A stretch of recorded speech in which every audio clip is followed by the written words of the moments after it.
Welcome into Chicago Sports Overtime, where today we've got Kevin O'Connor from Yahoo Sports hanging out with us here in the house. Kevin, you've been covering the NBA for over a decade, 12 years, right? 12 years. It's been a long time. I can't believe it's been that long. Oh, my goodness. All right, well, let's get right into it because today we are discussing the Chicago Bulls. Kevin, we've got 27 games left in the regular season. The NBA trade deadline was 2 weeks ago. Bulls are still directionless. I mean, what is wrong with this organization? I mean, you ask AK, he says we're happy with where we are. Beats me how you can feel that way when the team's been perennially average for the last 5 years, really for the last couple decades now, with the state of the Bulls. And that's where it's disappointing, where you look at what they did at the trade deadline, which is really stay in the same place. They had an opportunity to trade Lonzo Ball for a first-round draft pick. They passed on that and re-signed him instead. And, of course, it's a great story, but it just feels like with the Bulls, they stay in the same place. And AK said it himself. We're happy with where we are. What did you think of AK's comments during that presser post-NBA trade deadline? There were some head-scratching comments, but one, of course, he said they're in a transitional phase and there's still more moves to come. Obviously, Vooch was someone that they wanted to move. They didn't get that done. But overall, give me your thoughts on AK's comments from that presser. You know, I mean, part of me, like, AK came into Chicago so respected out of Denver, an international scout, somebody who helped Denver spotlight Jokic and target him. And I interviewed AK myself back when he was in Denver, when I did a story in the Nuggets back in like 2017. And I found him to be, very bright, very, very stoic, as Bulls fans know, as a speaker, but definitely bright, and definitely seems like he was living up to the hype of how people imagine him to be. So with him in Chicago, with everything since then, part of me wonders how much of this is ownership, the same things we saw with Garpax, with the past regime. How much of it is just, what's the common thread here? It's ownership. And that's where with AK, I wonder how much of it is the blame on him versus the objectives set for him by owners. Because not every franchise, like you look around the NBA, every team ownership has different agendas that they set for their front office. Some teams, it's about getting into the playoffs, trying to get those home court games. For other teams, it's like, okay, we'll take a step back. We'll stink for a while and get higher draft picks, and hopefully all do that in the name of winning a championship. With the Bulls, they just seem very happy just being average, and they want to build from the middle. And historically, that's not typically the place that you're going to build a championship contender again. And so with AK specifically in those comments, I just can't help but wonder, Tina, if that's ownership driven more so than AK driven based off of his own philosophy. All right, so the Bulls trade away Zach LaVine. I believe this was their first in-season trade for the first time since March of 2021. It's been a while. It seems like, of course, they've been trying to trade him away for some time now. But what did you think of that trade? Because obviously AK wouldn't spill the details on why he couldn't get more back for Zach. I mean, for LaVine, like a player playing at his caliber, it's just the contract that just stifled his value more than anything else. Because LaVine, the last four of the last 5 years, take out last season, he's been one of the best scorers in basketball. So for Chicago, part of me thinks about it as understandable. It's hard to move a contract of that value with that amount of years left and with his injury history as well. So there's a lot of factors working against Chicago in that. Part of me wonders if maybe Zach LaVine is the guy that you end up keeping into the offseason, where then you can trade him for more, because if you're not going to trade Vooch, if you're not going to trade Lonzo, maybe you just keep LaVine and have him finish out the year, and then you could, when more teams are available that could trade for him, then maybe you do that during the offseason. That's where the timing of all of these things didn't make a heck of a lot of sense for me to the Bulls, where it felt like there was, it was a bit hypocritical with some of the decisions that were made, keeping Vooch, keeping Lonzo, but trading LaVine for what was a pretty insignificant return.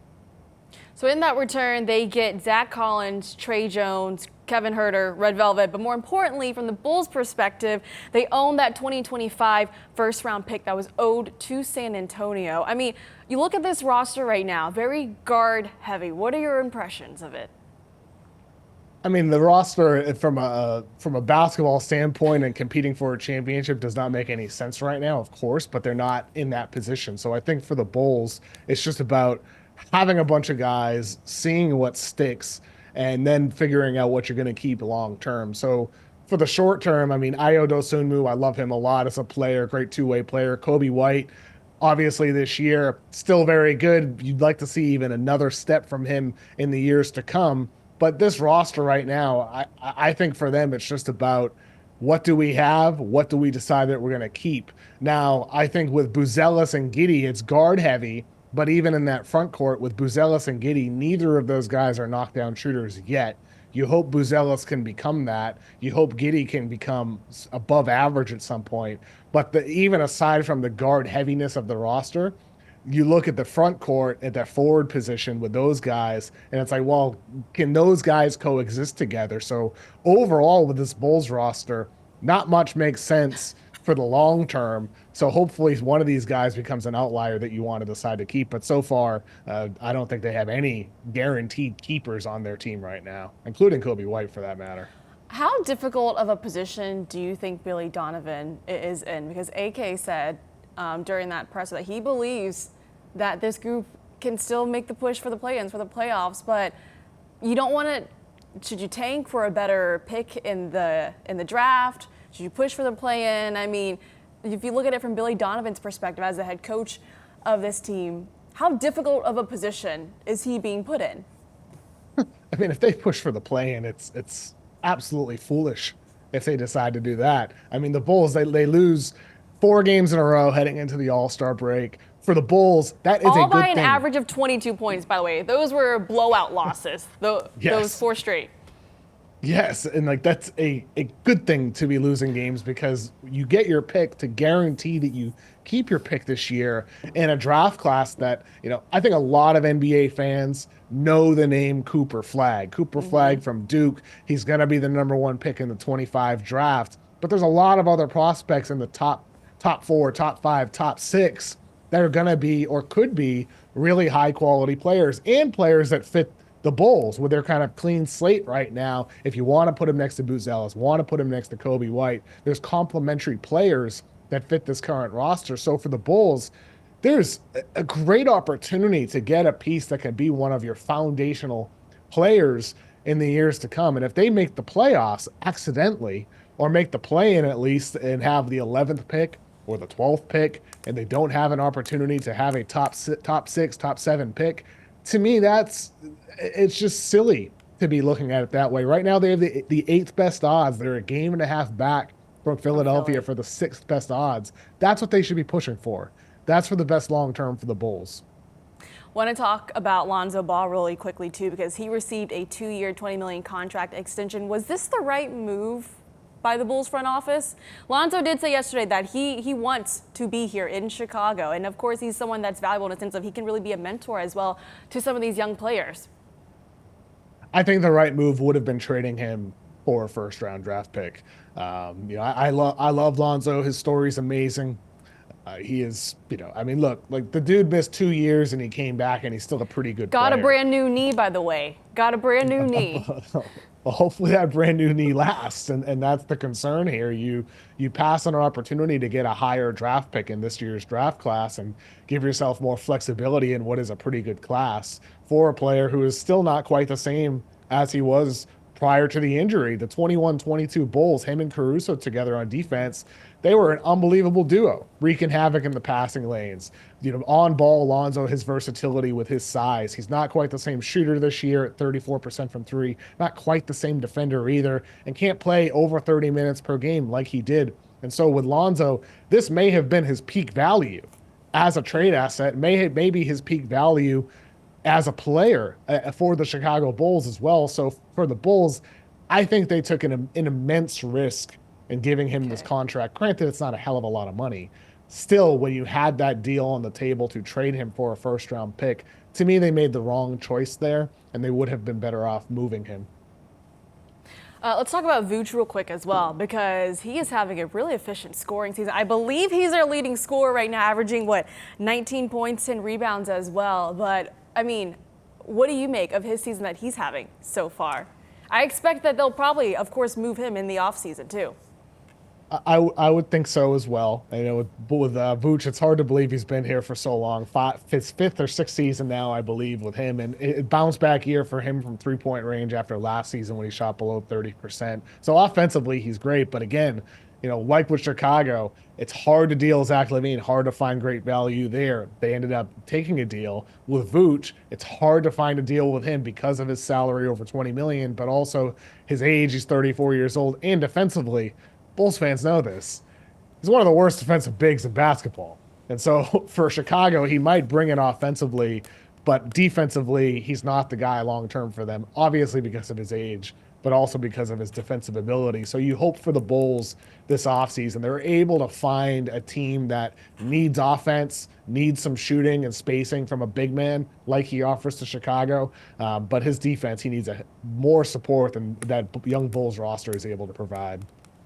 AK once again said during that presser that there's still more to come. What kind of grade do you give AK so far in his time in Chicago? I mean, like I said earlier, it's hard to say like how much of it is AK versus ownership. That's where I struggle, because like it feels like Garpax is still the front office right now. All the same complaints Bulls fans and everybody around the NBA observed about Garpax is still observable with AK. So I keep going back to how much of this is ownership driven versus AK. But with him, I mean, like, he drafted Buzelis, who I really like. You know, I think, you know, getting certain guys like Kobe White over the years, these are some good acquisitions. But overall, I mean, what's that? A D plus, C minus? They're in the same place. They haven't gotten significantly better. They've had some whiffs as well with Patrick Williams.